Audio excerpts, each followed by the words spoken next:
तो दिल्ली का जो था ये ब्रांड को अमनदीप ढाल है, उसके बाद आपका ये दीवान स्पिरिट वाला, इंडो स्पिरिट, महादेव वाले पैसे तुमने क्या बताया था, आप बता ही रहे थे कि दे ही रहे थे। देखो जी, हाँ। ऐसा है, इंडो स्पिरिट वाला तो 100 करोड़ रुपए एडवांस देके बैठे थे। वो तो कहते थे 100 रुपए की ज्वाइनिंग की है, 100 रुपए की ज्वाइनिंग की है, ठीक है। वो तो सबको ही बोलते थे कि जी, क्योंकि सबसे बड़ा धंधा उसी के पास था।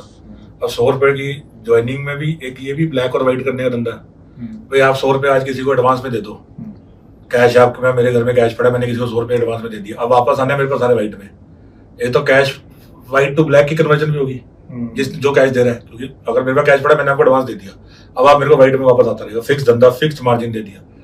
उसके बाद अमंडल 60-70 करोड़ रुपए जो मार्केट में है, उसने अमंडल ने दिए 60 करोड़ रुपए। सारे बोलते, क्योंकि हर आदमी बोलता था ना कि हमें भी धंधा दे दो, वो बोलते थे इतने रुपए देने हैं, किसी को पैसे देने की हिम्मत ही नहीं। अब हमारे पास कहां से आएंगे पैसे इतने। ऐसे ही महादेव लिकर है, वो महादेव लिकर ने भी इतने पैसे दिए, 50 करोड़ की फिगर थी मार्केट में, और 50 करोड़ में दिए भी है, इसके बिना धंधा भी नहीं मिल सकता उसके बिना। ऐसे ही वो दीवान स्पिरिट है, उसका धंधा इनसे थोड़ा सा छोटा था, तो उसने 30 करोड़ रुपए दिए।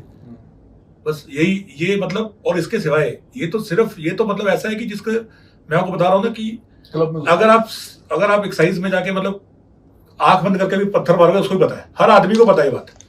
मतलब इसमें तो कुछ है ही नहीं है, मतलब ये तो मतलब नॉर्मल इंफॉर्मेशन, मतलब ऐसा वाला तो कभी सुना ही नहीं था कि ऐसा कभी हुआ आज तक। तो अमन तो पंजाब में ही अभी अमन ढल और एक अनंत वाइन्स, 2 आदमियों को 10,000 करोड़ रुपए का धंधा 2 आदमियों को दे दिया। कैसे दे दिया जी? आप मेरे को बताओ, हरियाणा के अंदर पॉलिसी है, एक शहर में 6 L1 होते हैं। कंपटीशन क्या करता है, अगर एक दुकानदार ने या एक कस्टमर ने खरीदनी है, 6 दुकानें हैं, तो उसको तो फायदा ही मिलेगा ना। क्यों दी 2 आदमियों को? मतलब कोई रीजन तो बताओ कि ये 2 आदमी ही क्यों करेंगे, आप क्यों नहीं दे देते हर शहर में 2 आदमियों को, ताकि कंपटीशन, कस्टमर के लिए तो कंपटीशन ज्यादा अच्छी बात है।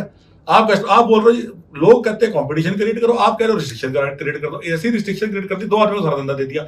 आज की डेट में अमन ढल प्रिंट को और अनंत वाइन्स पंजाब में जिस भी रिटेलर का धंधा बंद करा सकते हैं, जिसको ना माल दें उसकी दुकान बंद हो जाएगी, वो बेचारा पैसे देके मर जाएगा।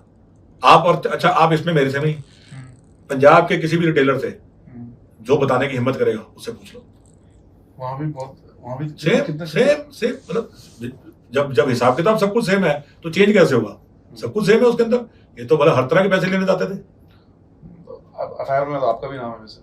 अब मेरा नाम, मैं तो रिटेलर, मैं तो दिनेश अरोड़ा को जानता था। अब लोग मेरे को लोग दिनेश अरोड़ा बोलते रहते हैं, मेरा नाम अमित अरोड़ा है जी, अमित अरोड़ा। मैं दिनेश अरोड़ा नहीं हूँ, मेरे को कोई L1 का धंधा नहीं मिला, 1% का भी धंधा नहीं मिला। मेरे पास रिटेल का धंधा है जो मैंने हाई कोर्ट से मेरे को मिला है, high court, Delhi high court से केस जीत के लेके आया हूं मैं। मेरे पास कोई और बिजनेस नहीं था। अब मेरा नाम डाल दिया, अब नाम डाल दिया तो मैं तो इंक्वायरी ज्वाइन कर ली है, मैंने तो एक भी मिस नहीं की। पॉलिसी बनाने में तो सारा काम जो है वो विजय नायर का था, समीर महेंद्रू का था, अमन ढल का था, मैडम चड्डा का था, और एक अरुण पिल्लई नाम का साउथ से। ये जो अमन ढल है वो ब्रिंडको है, और जो समीर महेंद्रू इंडो स्पिरिट है, मैडम चड्डा महादेव लिकर है, और जो ये है क्या कहते हैं अरुण पिल्लई है। बनाया कितना होता है?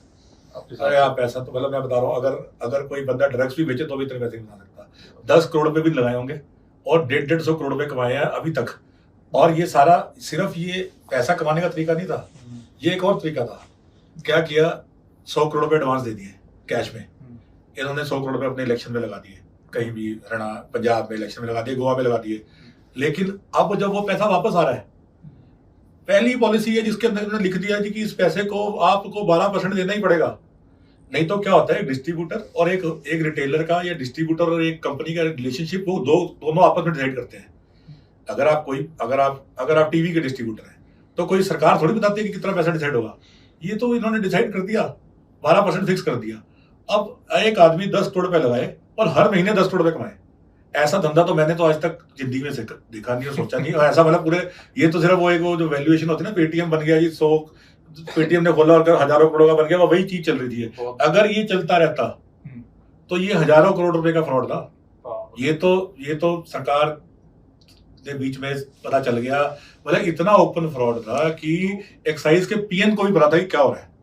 मतलब इन्होंने क्या किया, सारी दुनिया को मार दिया और सिर्फ कुछ लोगों को जिंदा कर दिया।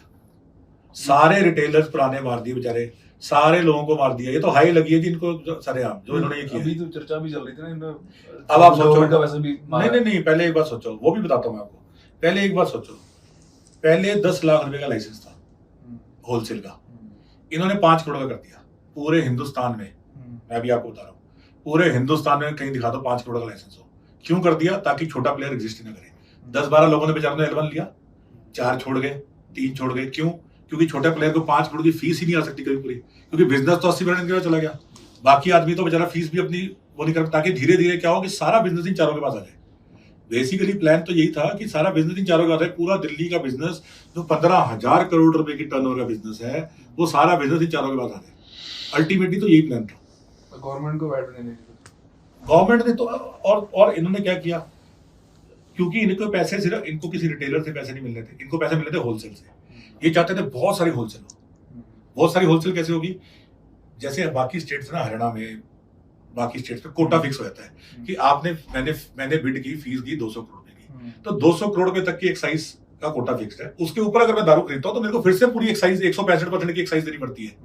आज सर इन्होंने यहाँ पे क्या किया, जितनी मर्जी बेचो, कुछ कोई कोटा नहीं, 1 रुपया 1% लगेगा। इससे क्या हुआ, ये जो गुजरात का शोर मच रहा है ना, ये गुजरात में दारू कहां से गई है? ये गुजरात में दारू दिल्ली से जा रही है। दिल्ली से? दिल्ली के अंदर क्या है, आप एक सिंपल सी बात है जी, आप एक एनालिसिस कर लो, ऐसी कौन सी मार्केट बन गई दिल्ली के अंदर, ऐसा कौन सा बम फट गया दिल्ली में कि एकदम से जहां बेटी बिकती थी 4 लाख 5 लाख महीने की, वहां बिक रही है 15 लाख। ये सारे के सारे अगर ये एनालिसिस, अगर ये इस चीज को अंदर जाए तो ये जो गुजरात का शोर में जाते हैं ना कि गुजरात में दारू चली, गुजरात में दारू कहां से जा रही है? गुजरात में दारू दिल्ली से जा रही है। आज दिल्ली से जा रही है तो पंजाब से जा रही होगी, क्योंकि पंजाब में भी सेम पॉलिसी लागू कर दी। पंजाब का प्लान क्या है? पंजाब में भी सेम, पंजाब में इन्होंने क्या किया, 12 की का 10% कर दिया, क्योंकि शोर मच गया था 12% का, तो 12 की 10 कर दिया, बाकी तो सब कुछ सेम है। पंजाब में रिटेलर छोटे कर दिए। आज जहां से नहीं जा रही तो पंजाब से जा रही होगी। लेकिन ये जो दिल्ली को, ये क्या चाहते थे कि दिल्ली हमारे धंधे में इसको कहते हैं एक्सपोर्ट हब बन जाए, कि भाई सारी जगह जो दिल्ली से स्मगलिंग हो, सब जगह इनको तो अपने पैसों से मतलब है ना, होलसेल के।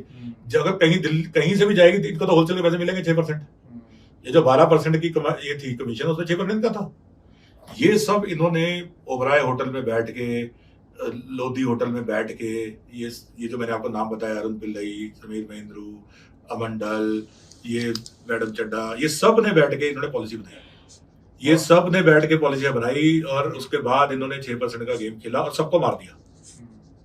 ठीक है, सारे L1 सिर्फ L1 के ऊपर पॉलिसी दी जा रही है।